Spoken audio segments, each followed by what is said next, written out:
All right, welcome. Today we're doing a deep dive into Zechariah chapter 10. That's right. And it kicks off, doesn't it, with a really direct point about asking the Lord for rain. Exactly. Ask for rain in the springtime. But it's more than just, the weather forecast. Right, it's establishing the source. The only source, it argues, for a real blessing.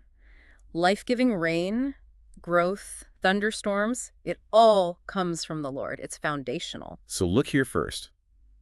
And then immediately it draws a contrast. A very stark contrast. It talks about idols speaking lies, diviners seeing false visions. False dreams, vain comfort. Utterly vain comfort. And the result is that people are left wandering, feeling oppressed. Like sheep oppressed for lack of a shepherd. Hmm. That image really lands, lost and vulnerable. It perfectly captures it. Following empty promises leads you nowhere good. And the chapter points fingers, doesn't it? It assigns blame for that situation. Oh, absolutely. It pivots right to the shepherds, the leaders, and expresses, pretty significant anger towards them, promises punishment because they failed the flock. They were supposed to guide, but the sheep got scattered. Exactly.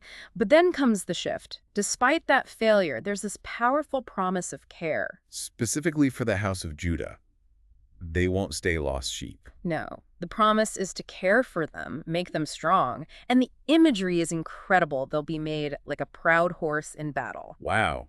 From wandering sheep to a war horse, that's quite a turnaround. It's a complete reversal, a restoration of strength and dignity. And the text gets specific about where this new strength, this leadership will come from. It uses some interesting terms. It does. From Judah will come the cornerstone. From him, the tent peg. From him, the battle bow. From him, every ruler. What's behind those symbols? Well, think about building or battle back then. The cornerstone is essential, the foundation. Okay. The tent peg secures the dwelling, provides stability. The battle bow means defense, maybe victory. And ruler is, authority. So it's like comprehensive leadership arising from within the community itself. That seems to be the idea. And it gets even more interesting because it's not just Judah. Right. It mentions Judah and Joseph fighting together. Yes, unity brings greater strength. They're described trampling the muddy streets in battle. Mighty men. But the key phrase is why, isn't it? Because the Lord is with them. That's the crucial bit. Their power, their effectiveness, it isn't inherent. It comes from God's presence. So this promise extends, strengthening Judah, but also saving and restoring the house of Joseph, the Ephraimites. Yes, those northern tribes that were scattered, they'll become mighty again, joyful as with wine. And it says this is out of compassion, as though I had not rejected them. That sounds like deep restoration. It really does.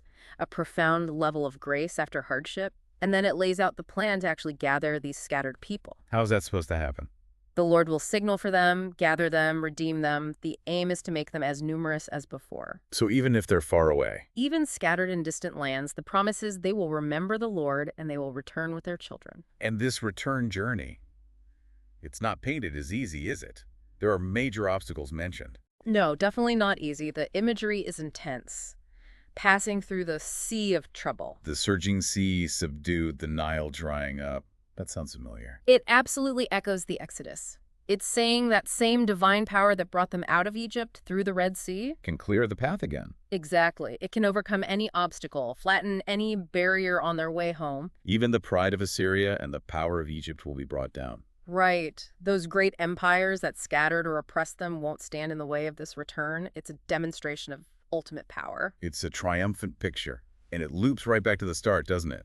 About where true strength lies. Perfectly. The chapter concludes, they will be strengthened in the Lord, and in his name they will walk. So their whole journey, their restoration, their victory over obstacles, it all comes back to that reliance on God. Not on idols, not on false comforts, not even just on their own regained strength. It's about connection to the true source. Okay, so as we wrap up this deep dive on Zechariah 10, we've really traced that contrast. The emptiness of false hoax versus the real provision and strength from the Lord. And seen the promise of transformation, lost sheep becoming a powerful, unified people led from within. Brought back home through seemingly impossible barriers, all because God is with them. Which kind of leaves us with a question for you, listening. How does this ancient call to rely on the Lord, rather than, say, deceptive alternatives, speak to the sources of strength and guidance you might turn to today? Yeah, that's a good one. What does it really mean practically to walk in his name when you're facing your own obstacles, your own seas of trouble? Definitely something we're thinking about.